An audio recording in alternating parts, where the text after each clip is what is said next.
نحمده ونصلي على رسوله الكريم اما بعد فاعوذ بالله من الشيطان الرجيم بسم الله الرحمن الرحيم رب اشرح لي صدري ويسر لي امري واحلل عقدة من لساني يفقهوا قولي.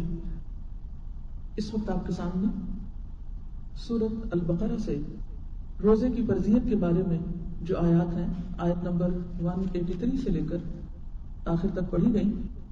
ان آیات کا ترجمہ: اے لوگو جو ایمان لائے ہو، تم پر روزہ رکھنا فرض کر دیا گیا جیسا کہ تم سے پہلے لوگوں پر فرض کیا گیا تھا تاکہ تم بچ جاؤ.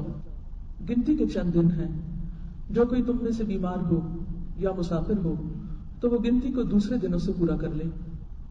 اور جو لوگ روزہ رکھنے کی طاقت نہ رکھتے ہوں وہ ایک مسکین کا کھانا فدیے میں دیں. پھر جو کوئی خوشی سے نیکی کرے تو وہ اسی کے لیے بہتر ہے.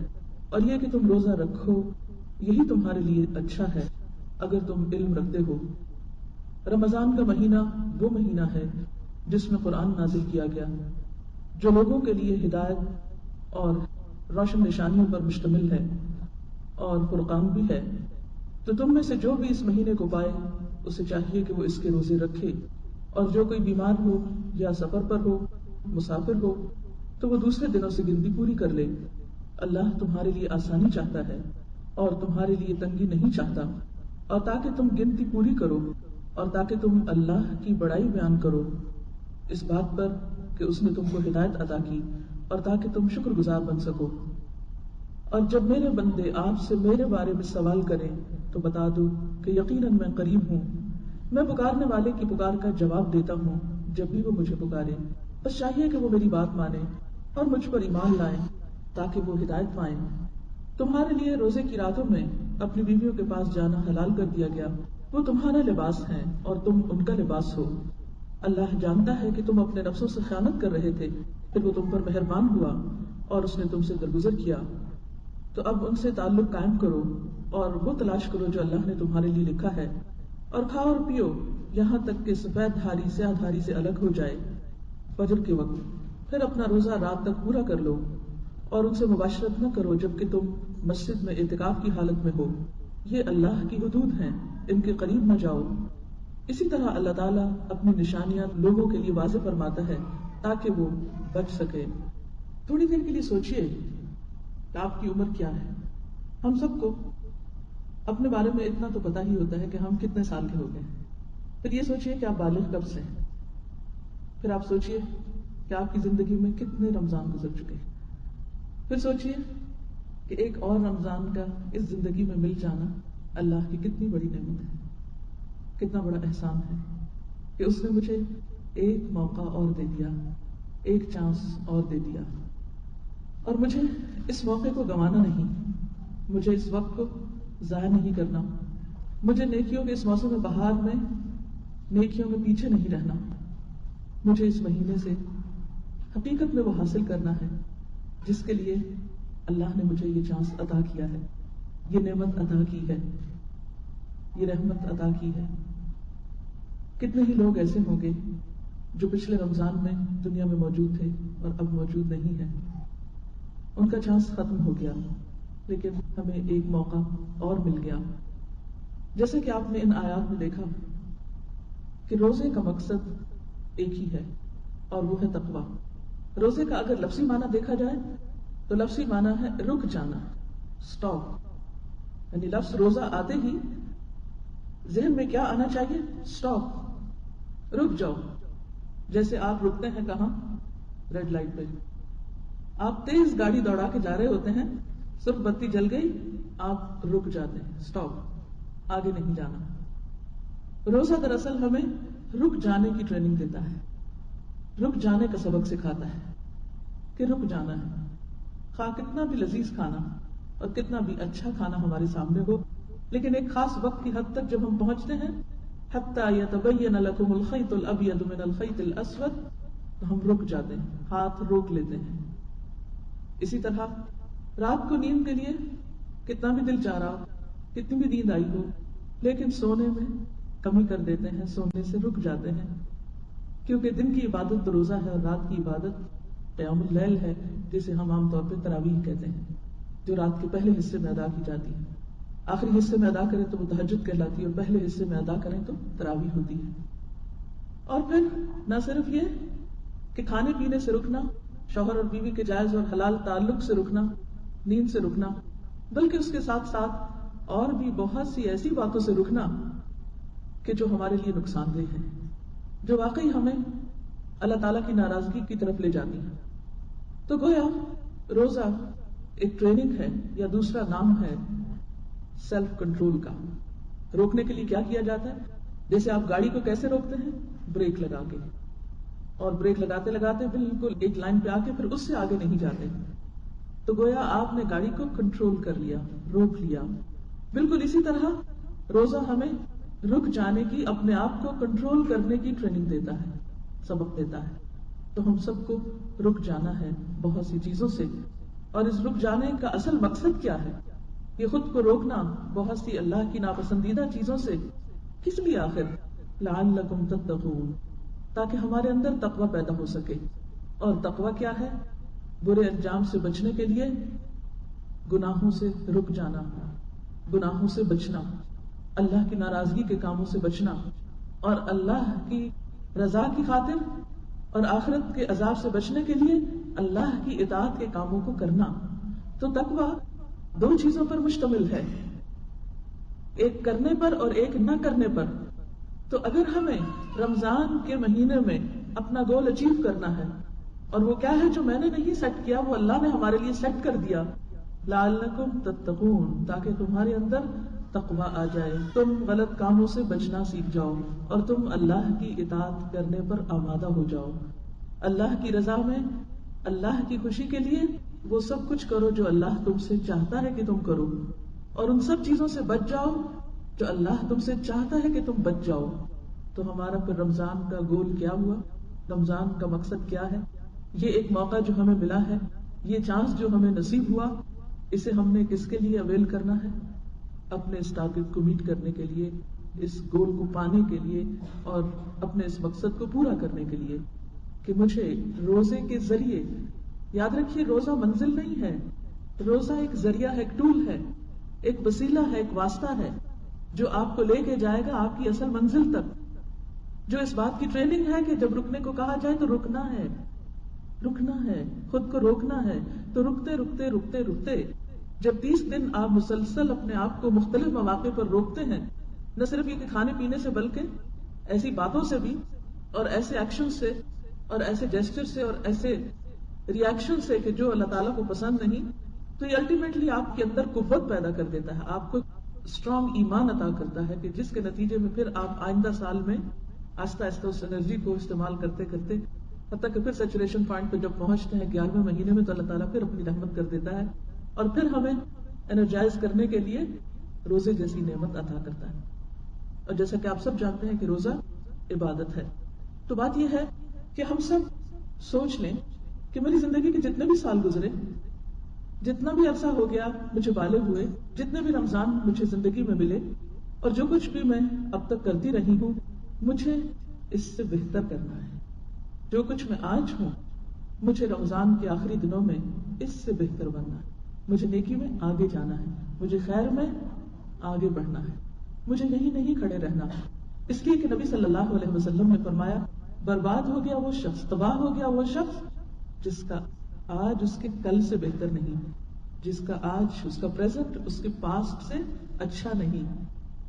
تو ہمیں پیچھے نہیں جانا، ہمیں اس حال میں بھی نہیں رہنا جس میں اب ہیں ہمیں اس سے آگے جانا ہے. اور اس کے لیے ہمیں تقویٰ کی ضرورت ہے. جیسے گاڑی کو آگے جانے کے لیے فیول چاہیے ہوتا ہے. آپ جتنی چاہے قیمتی گاڑی لے لیں، بہترین سے بہترین ماڈل کی، لیکن اگر اس میں فیول نہیں تو وہ نہیں چلے گی، وہ آپ کو منزل تک نہیں پہنچائے گی.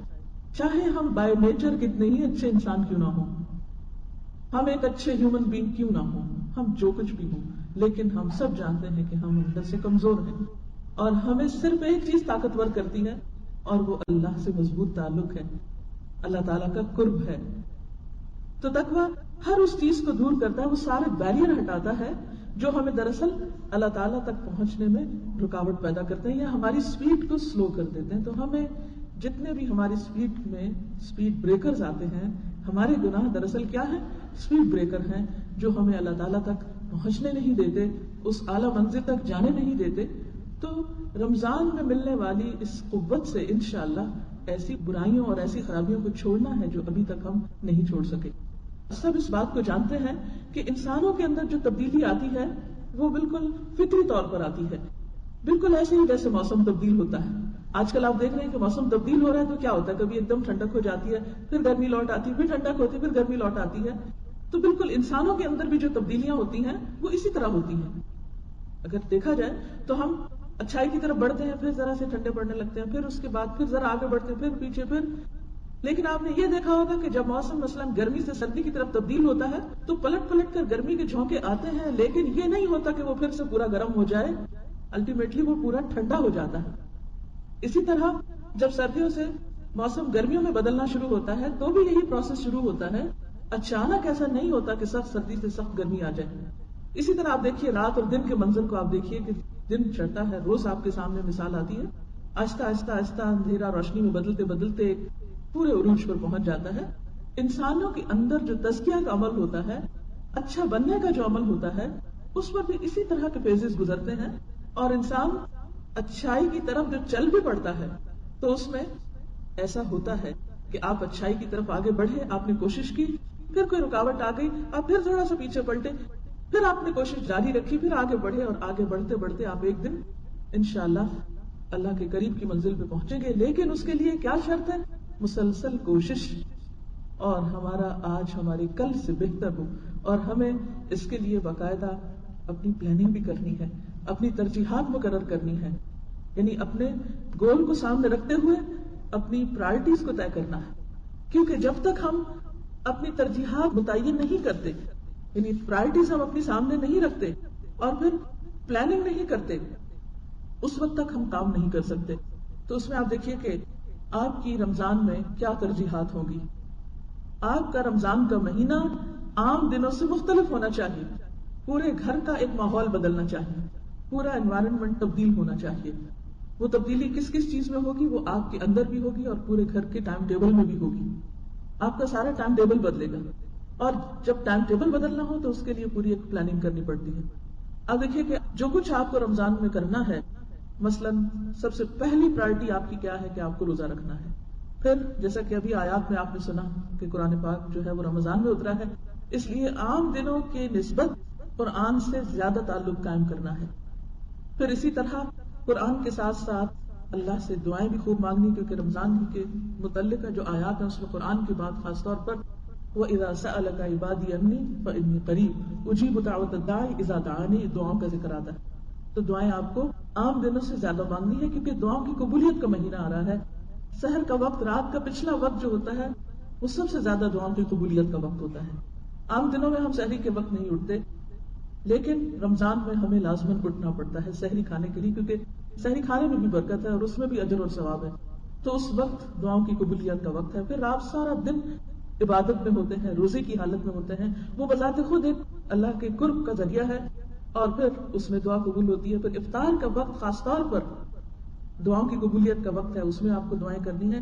تو گویا عام دنوں کی نسبت آپ کی دعائیں بھی زیادہ ہوں گی. عام دنوں کی نسبت نمبر 1 روزہ، نمبر 2 قرآن سے تعلق، نمبر 3 دعائیں، اور پھر اٹھتے بیٹھتے ذکر کا بھی اہتمام، کیونکہ روزے کی بھوک کانسٹنٹ ریمائنڈر ہوتی ہے اس بات کا کہ there is some change in your life. تو وہ چینج جو ہے وہ آپ کو کس چیز کے قریب کرے؟ اللہ کے قریب کرنے کے. اور سب سے زیادہ انسان اللہ کے قریب کب ہوتا ہے؟ جب وہ ذکر کی حالت میں ہوتا ہے، کیونکہ بندے کے ہونٹ جب تک اللہ کے ذکر میں ہلتے رہتے ہیں اللہ تعالیٰ بندے کے ساتھ ہوتا ہے. اور پھر اسی طرح صدقہ خیرات، کیونکہ یہ مہینہ ایک دوسرے کی ہمدردی کرنے کا مہینہ ہے، غمخواری کرنے کا مہینہ ہے، جس مہینے میں انسان کے جو اعمال ہیں وہ عام دنوں کی نسبت زیادہ اجر اور ثواب کے مستحق ہوتے ہیں. لہٰذا آپ کو عام دنوں کی نسبت زیادہ صدقہ خیرات کرنا ہے. اس کے لیے آپ کو پھر پلاننگ کرنی ہوگی. پھر اسی طرح راتوں کی عبادت، خاص طور پر آخری عشرہ جو ہے اس میں آپ کو جو کچھ کرنا ہے اس کی پلاننگ بھی شروع سے ہی کرنی ہوگی. مثلا اگر آپ کہیں کام کرتے ہیں یا کہیں جاب کرتے ہیں یا کوئی بھی آپ کا اور بزنس ہے یا کچھ، تو ان 10 راتوں کو خاص طور پر آپ اللہ کی عبادت کے لیے عام دنوں کی نسبت زیادہ خاص کر لیں. نبی صلی اللہ علیہ وسلم عام حالات میں بھی ہمیشہ نیکیوں کی طرف دوڑتے رہتے تھے، لیکن رمضان کے آخری عشرے میں خاص طور پر آپ صلی اللہ علیہ وسلم کے صدقہ خیرات کی خاص طور پر ذکر آتا ہے حدیث میں کہ آپ صلی اللہ علیہ وسلم جب جبریل سے ملتے، یعنی جبریل علیہ السلام سے، اور رمضان کی ہر رات میں آپ کی ملاقات ہوتی، تو آپ آندھی سے بھی زیادہ تیزی کے ساتھ صدقہ خیرات کیا کرتے تھے. تو اس مہینے میں کوشش یا ٹارگٹ ہمارا یہ ہونا چاہیے کہ کوئی بھی شخص جو ہمارے آس پاس یا ہمارے جان پہچان میں ہے، کوئی بھی خیر اور بھلائی سے محروم نہ رہ جائے، یا ہماری طرف سے اس کو کسی نہ کسی قسم کا فائدہ ضرور پہنچے. اور اس کے لیے بھی ہمیں پھر پلاننگ کرنا ہے. اور زکوٰۃ کے علاوہ افطار کی شکل میں یا عید کے تحائف کی شکل میں، یا پھر دین کی تعلیم کو آگے بڑھانے کے لیے، یا فقراء، مساکین، یتامى، جو بھی لوگ ہیں ان سب کی مدد اور خدمت کے لیے، خواہ وہ یہاں ہیں خواہ وہ کہیں اور ہیں، اس کے لیے بھی آپ کو کوشش کرنا ہوگا. پھر اسی طرح خصوصاً حقوق العباد میں صلہ رحمی، رشتہ داروں کا حق جو ہے اس کی طرف بھی توجہ کرنی ہوگی. تو بہرحال یہ ہماری ترجیحات میں سے ہوگا کہ یہ ہماری پرائرٹیز ہیں. عام دنوں میں یہ سب کام ہم کرتے بھی ہیں، نہیں بھی کرتے، کبھی آف اینڈ آن اوپر نیچے کرتے ہیں، لیکن ہمیں گن کے ٹارگٹ رکھ کے ان تمام چیزوں کو کرنا ہے.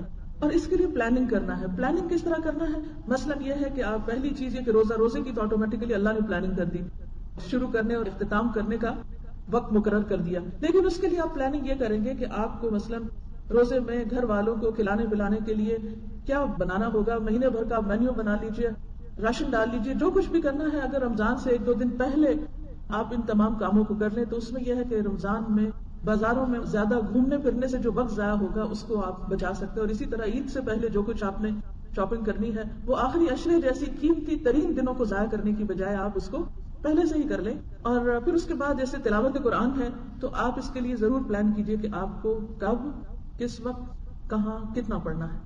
ناظرہ میں آپ کتنا پڑھ سکتے ہیں، اور ریئلسٹک پلاننگ کیجئے. ایسی امیجنری پلاننگ نہ کریں کہ جو آپ کر نہ سکیں، کیونکہ اللہ تعالیٰ کے نزدیک یہ بات بہت غضبناک کرنے والی ہے. قرآن پاک میں اللہ تعالیٰ فرماتے ہیں یا ایھا الذین آمنوا لم تقولون ما لا تفعلون، اے لوگوں جو ایمان لائے ہو، کیوں تم وہ باتیں کہتے ہو جو تم کرتے نہیں ہو. جو کرنا نہیں وہ کہنا بھی نہیں، اس کا پھر کوئی دعویٰ بھی نہیں کرنا. تو آپ جو بھی پلاننگ کریں وہ ایسی کریں جس کو آپ میٹ کر سکیں. مثلا اگر ٹارگٹ رکھتے ہیں کہ روز مجھے ناظرہ 1 سے 12 پڑھنا ہے تلاوت کا، تو پھر آپ دیکھیے کہ آپ کے پاس کون سا ایسا وقت ہے کہ جس میں آپ اس کو پورا کر لیں گے. آپ مثلا اس کو یوں بھی بانٹ سکتے ہیں کہ اکٹھا ایک ہی وقت میں سارا پڑھنے کی بجائے کچھ آپ فجر کی نماز کے بعد پڑھ لیں، کچھ ظہر کے بعد پڑھ لیں، کچھ عصر کے بعد پڑھ لیں، کچھ اگر آپ کہیں کام پر ہیں، مثلا ٹریول کر رہے ہیں، تو آپ کیا کیجئے، ٹریولنگ کے دوران اگر آپ خود گاڑی نہیں چلا رہے تو آپ اس وقت پڑھ سکتے ہیں. اور اگر آپ خود گاڑی چلا رہے ہیں تو قرآن پاک کی قرات کا سیٹ جو ہے وہ پہلے سے ہی لے کے رکھے. الحمدللہ الہدا میں اویلیبل ہے، اور مسجدوں وغیرہ میں جہاں کیسٹ شاپ ہیں، تلاوت کا ایک سیٹ آپ کے پاس ہونا چاہیے. اور وہ آج ہی آپ اپنی گاڑی میں ایسی جگہ پر نکال کے رکھ لیں، کیونکہ بعض اوقات چیز گھر میں رکھی ہوتی ہے لیکن وہ اتنی اوپر چڑھی ہوئی ہوتی ہے، اتنی نیچے، کہ وہ جب آدھا مہینہ گزر جاتا ہے تو پھر ہمیں وقت ملتا ہے اس کو نکالنے کا.